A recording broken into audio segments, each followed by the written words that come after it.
ഇത് ഞാൻ എടുക്കാനിരുന്ന സാരി, എനിക്കിഷ്ടപ്പെട്ട നെക്ലസ്, വളകള്, ഇതെല്ലാം എങ്ങനെ ഇവിടെ വന്നു? മാഡം ആഗ്രഹിച്ചതൊക്കെ മാഡത്തിന് വേണ്ടി വാങ്ങിയത് ദേ അദ്ദേഹമാണ്.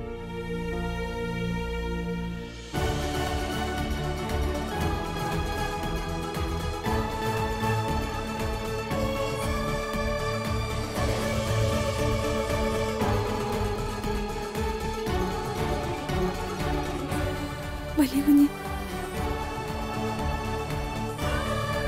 Sir, good afternoon. Good afternoon.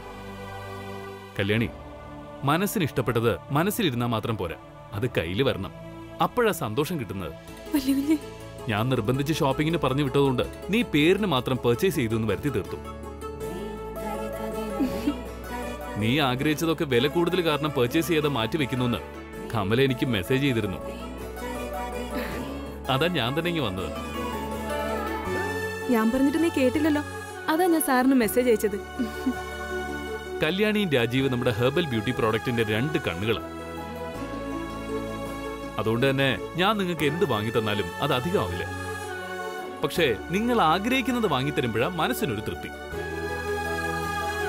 Kalyani, നിനക്കറിയാലോ, നിന്നെയും ദാസേട്ടനെയൊക്കെ വീട്ടിലെ ജോലിക്കാരായിട്ടല്ല കണ്ടിട്ടുള്ളത്, തൃച്ചംബരത്തെ അംഗങ്ങളായിട്ട് തന്നെയാ.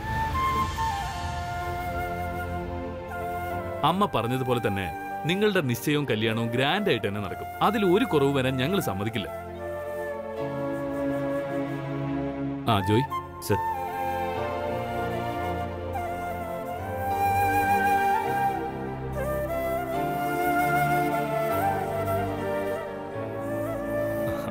കല്യാണി, ഇത് എന്റെ വക ഒരു ഗിഫ്റ്റ്, വാങ്ങിച്ചോ.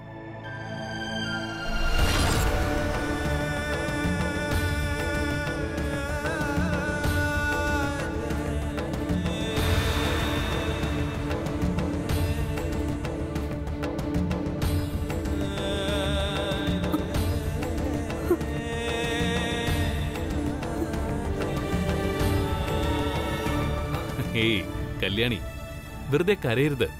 എപ്പോഴും ചിരിച്ച മുഖമായിരിക്കണം.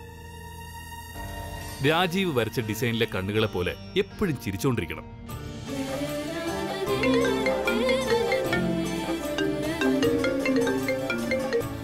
Hello, okay, thank U.